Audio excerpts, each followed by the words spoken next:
For this lesson, we're going to be looking at adding fonts.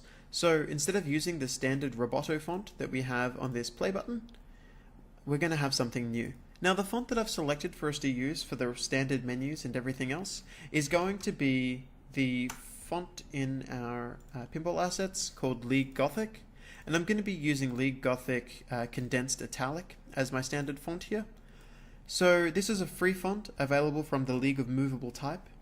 And to add this, I'm just going to go to my content browser, Assets, UI, and I'm going to drag in the Condensed Italic font. So just drag in, and this will create a font. Now it should be noted that up until version 4.14, this is what will happen. However, in version 4.15 onwards, it will create a slightly different import in which it will create two font types, a font face and the font itself. Don't be too alarmed, just be aware that you need to use the font face if you're in version 4.15 or above. So I've clicked on this and I'm going to go back to my main menu, and I'm initially just going to select this play text that we've already created. And you'll see that the font is now available as an option. However, we do have a bit of an issue. If you look at this, you can see that the font has automatically clipped on the left and the right hand side. So to fix this, all we need to do is set this up in a way that's going to make sure that this button is the correct size given the font. So to be clear, this issue is brought on by the fact that it's italic and it's a slightly larger than average character. If I go to this section down here that says minimum desired width, I can actually increase the size of this box. Now it's not going to do anything until it hits the minimum level of where the characters would be, at which point it'll start to increase in size. So in this situation, I'm just going to increase it to about here, and then I'm going to change the justification to be centered. And you'll notice that this is now correctly in position here. Now the next thing that I want to do is I want to set it so that we can't see this button. I want all the functionality of the button, but I don't want this button to be something that's anywhere near as ugly as this. So what I'm going to do is select it, and I'm going to go to the style box. And in the style box, I'm going to set the normal tint, and under here you'll see we have RGBA. I'm just going to set the A to be off, and the other one that I care about is hovered. So again, tint, I'm going to set that to off, and finally when it's pressed, tint, I'm going to set this to off. Now you may be wondering, yeah, but how are we going to know if something is hooked up and selected? But that's okay. What I can do now is I can get this play button, and if I scroll down to the button itself, if I scroll down, there's on hovered. So I'm going to click on that, and we now have an on hovered event. What I'm going to do is on hovered, I'm going to increase the shadow of the play button. Now the other option I have here is I could either increase the shadow by just setting the variable, or alternatively, I could actually create an animation that changed the text whenever we do it. So I think the nicest way is, since we want to kind of blend in the shadow and blend out the shadow, I'm actually going to set this up so that the play button, first off, let's just quickly position this button itself to be in a spot that we want it to be. I'm going to set it just here. Just going to turn that off for the moment so I don't grab it. And I'm going to get the play button, and I'm just going to put this about here.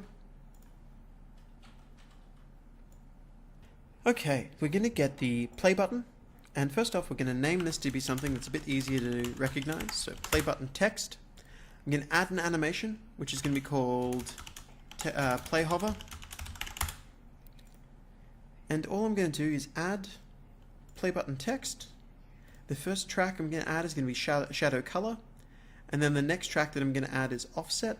That way we can control how dark the shadow is and how far it's offset. And all I'm going to do is, in shadow color, I'm going to say that at the 0 mark, all of the values are normal, which have been automatically added. But at the 0.3 mark, let's go ahead and add a keyframe and set this opacity value to be 1. So you can see that it gets a little bit of darkness underneath it.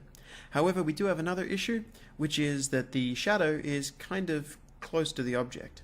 So at the moment the shadow offset is set to 1. But if I was to go over here and I was to change this value, you can see that we can kind of push where these values end up. So I'm just going to push this across to about 6.2, and I'm going to push this up as well. And now if I was to look at how that runs, when you highlight the button with play, it's going to look like that. So in my graph, all I'm going to do is drag in play hover, and if I go play animation, you can now see that if I was to drag this on hovered, we're going to play the highlight animation. Going to compile and save, play.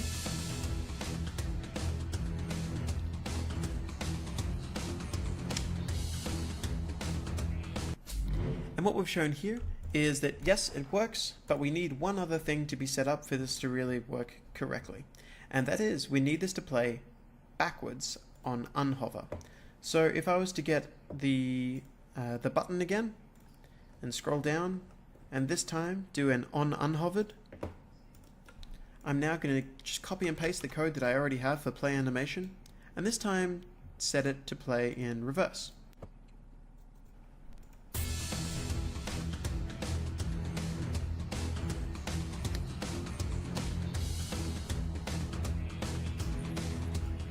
Now, that is correctly playing and then playing backwards, but we have one last thing that we need to change, which is we need to kind of pause it when we get to that section of the animation. If I was to click on this Unreal logo and scroll to this behavior section, see we have visibility? What's essentially happening is the reason it was kind of jittering on and off is that when I selected this region of the button, it would turn on. But because my mouse was coming from here and across, it would then unselect it because it was now trying to select this Unreal Pinball logo instead. So if I go to visibility, I can actually set this to be hit test invisible, which means that the art is still there, but it no longer gets in the way of my cursor. So I'm going to set that to be hit test invisible, and compile, save, and now I'm going to hit play.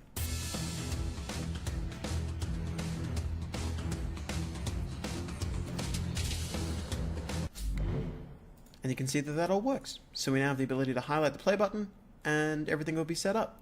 So the next thing that I'm going to do is show you how to set up the high scores in the same way, and we'll move through that video in just a second.